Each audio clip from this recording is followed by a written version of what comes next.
Hi guys, this is Miss Arlequin, and this is our class introduction, welcome back to school lesson. Today, you've got quite a bit to do for homework, although most of it is some pretty quick and easy things. The first thing you want to do is sign up for the class Edmodo page, and you'll receive the class group code a little bit later in this lesson. You want to sign up for your Gmail account and then send me an email that just says, hi, this is blank from class blanks. For example, this is Victoria from class 311.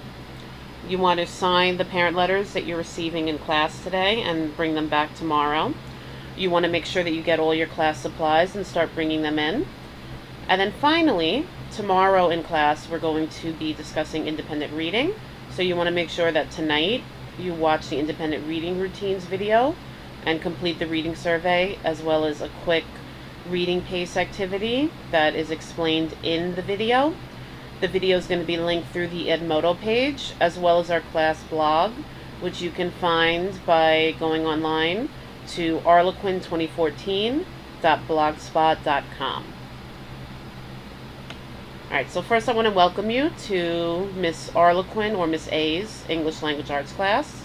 And I want to welcome you to my evil classroom layer. In order to become full-fledged evil minions, you're going to need to read the class handbook carefully. It explains everything you need to know about this class.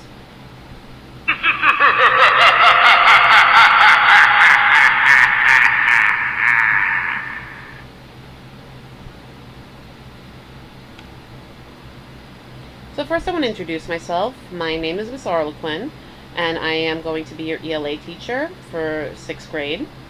I have been teaching for 13 years. This is my second year at PSIS 102. And if you couldn't tell, I love English Language Arts. It was my favorite subject when I was a student, and I am incredibly happy to be an ELA teacher. It's definitely my passion. There's a few things that I love. I love movies and I love watching TV. I even went to film school when I was in college.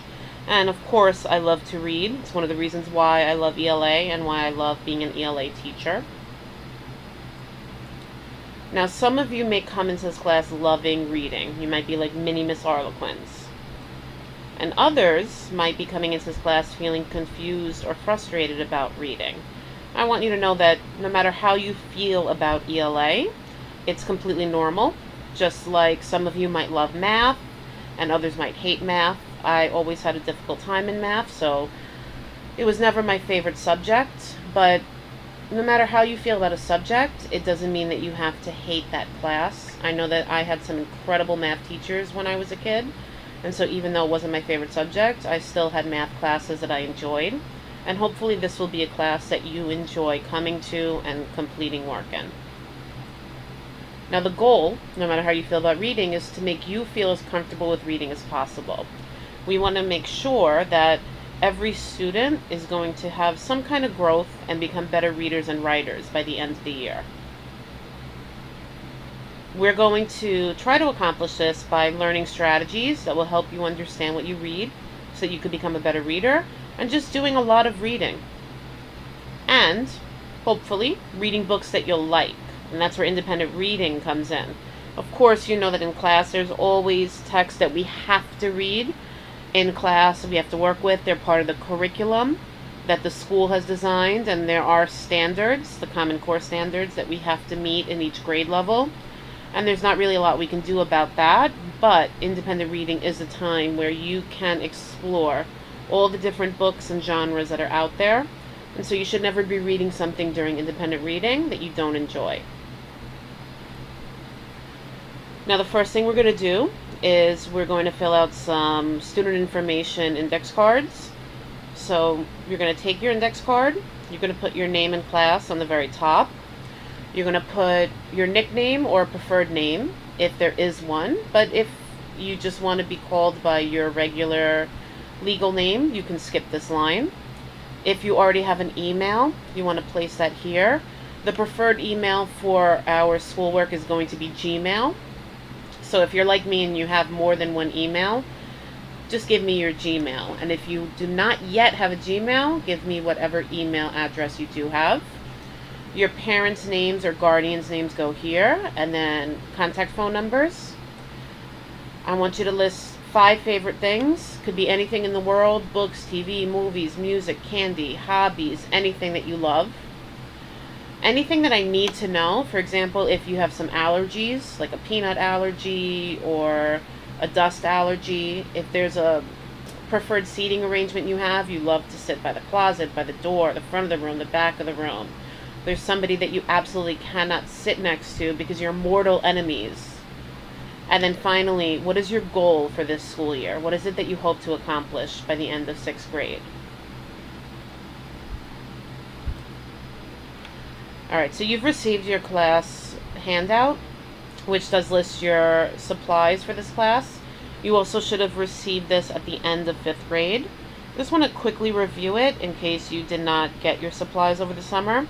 We're going to need a binder for this class. It should be at least 1 inch. It shouldn't be any bigger than 2 inches. You're going to find that it'll be very hard to carry a larger binder. You want to make sure that your binder has dividers that we can set up into different sections. A section for classwork, a section for homework, etc. You want to have loose leaf paper for your binder and one to donate to the class. You want to donate a package of printer paper, or even half a package. Please do not purchase printer paper that is super expensive. This is just so we can print our essays in class or any handouts. If your internet goes down and you need to use the class printer, make it cheap. If you can't afford it, don't worry about it. Just skip it. You want to have 3 folders for this class. One will be for classwork, one for homework, and one for your class portfolio. You want to have pens, pencils. Make sure you always have something to write with in class. You want to have a mini stapler, a binder hole punch, so a 3-hole punch that will fit into your binder so that all the handouts that I'm going to give you, you can easily punch holes and fit them into your binder. Binders are notorious for the papers falling out and holes getting messed up, so you want to get some reinforcements so you can fix those papers and keep your binder neat and organized. You're going to want to have highlighters, and finally you want to make sure that you have some kind of headphones, earbuds that you can use when we're using computers in class, when we're doing iReady. And those are headphones that you can use in all classes, so it's not like you're going to have to buy a bunch of different sets. Alright, let's go over our grading policy. First thing that is incredibly important are our performance-based tasks, and this is all of our projects. Independent reading is going to fall into this category, so all of the book reports you complete will count, and this is going to be 40% of your grade.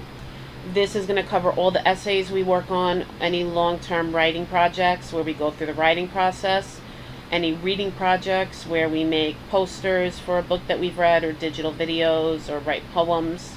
So basically everything that is helping us meet the state standards for writing. And these are all of the assignments that will actually go into your ELA portfolio. Homework is 10% of your grade, and that's going to include your nightly independent reading assignments, your reading response questions, any skills practice, or any lesson extension activities that we're going to have.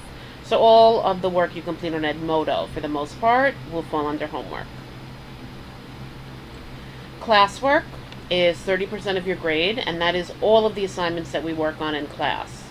So every little do now, every short response paragraph that you write, all the vocabulary activities, close reading activities, class participation, Socratic seminars, every little fart that you make in class, I'm going to be grading you on, and that is going to be 30% of your grade. And then finally we have tests and quizzes, which will be 20% of your grade. We'll have vocabulary quizzes, grammar quizzes. We'll have end of the unit tests where I will be assessing to see if you have actually made progress in the skills that that unit has covered.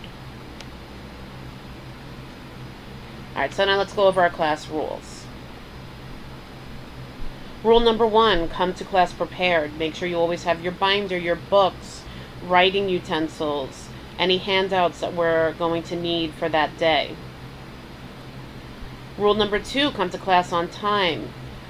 You want to make sure that when you get dismissed, you are immediately using the quickest route to get to my class. The later you come, the more likely you're going to lose out on really important instruction. Rule number 3, you want to be an active member of our class. So participation is key. You want to make sure that you are listening, you're responding, you're encouraging others to speak, and that you are really trying your best to learn whatever that day's lesson is. Rule number 4, you want to be respectful of your classmates. So you want to make sure that you're not criticizing anybody, you're not being mean, you're not discouraging somebody. We want to have a class community where we all feel comfortable, where we all feel welcome. You want to make sure that you're never talking when other people are talking. That's a big pet peeve of mine. You want to be respectful of your teachers. So again, when I say you don't want to talk when others are talking, that's especially true when I'm talking. Rule number 5, no sidebar conversations. Again, you do not want to be discussing things that do not relate to English language arts. So I don't want to hear conversations about what happened in math class today or what you did over the weekend. There's a time and place for that, but it's not during ELA class. Rule number 6, no electronics in class unless they're ones that we're using for a lesson. So I don't want to see any cell phones out. I don't want to see any iPads out. I don't want to see anything that doesn't have to do with our direct lesson. Rule number 7, stay in your seat until dismissed. Another pet peeve of mine is when I'm talking and finishing up a lesson, and maybe we're doing an exit ticket, and students are packing up. The bell's going to ring. Yes, that is the sign for everybody to get to the next class. However, if we are not done cleaning up or I'm not done speaking, then even though that bell has rung, we are not leaving. I will dismiss you when it is time. And if I'm making you late for the next class, I will make sure that I let the teacher know and I apologize to them. Rule number 8, put the school-wide heading on all work. I have another pet peeve. There's plenty of pet peeves teachers have, and another one is getting schoolwork that A, doesn't have the heading, B, at the very least, doesn't have your name on it. If there's no name, you're not going to get credit. Rule number 9, hand in assignments on time. There is no late work. It is a school-wide policy that your work needs to be handed in on time. Obviously, there are emergency situations that happen. Everybody has family emergencies, medical emergencies that turn up. Those need to be explained with a note from your parent, and a conversation will be had between myself and that student. But in general, you need to get your work done. Rule number 10, don't be afraid to ask questions. There really is no such thing as a stupid question. Because if you don't understand something, even if it's because you didn't hear it explained earlier, you need to ask. Don't sit there quietly and you don't know and you just shrug it off. Stay and ask me after class, or post a question on parking lot, send me an email, post a question on Edmodo. Ask a classmate as you are walking to your next class. Make sure you ask that question. So it's very important to be an active listener in class, and so you want to keep slant in mind. When you are in my classroom, you want to show that you're being an active listener by sitting up straight, keeping your legs under the desk, your arms on top of the desk, having nothing in your hands. So you don't necessarily want to have a pencil in your hand, tapping it on the desk or drumming on the desk when a lesson is going on.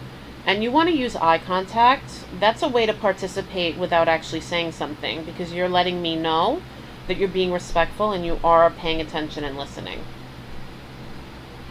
Alright, so in class now we're going to do a class survey activity, which I'm going to skip for this video. And to wrap up this lesson, we're going to write down one question that we have for this year's ELA class, and we're going to post it on the parking lot, and I will try to address your question in the next coming days. Or if I don't, I will message you privately either through email or Edmodo. I'm really looking forward to being your teacher this year, and I hope we have an incredible year and you end up loving ELA.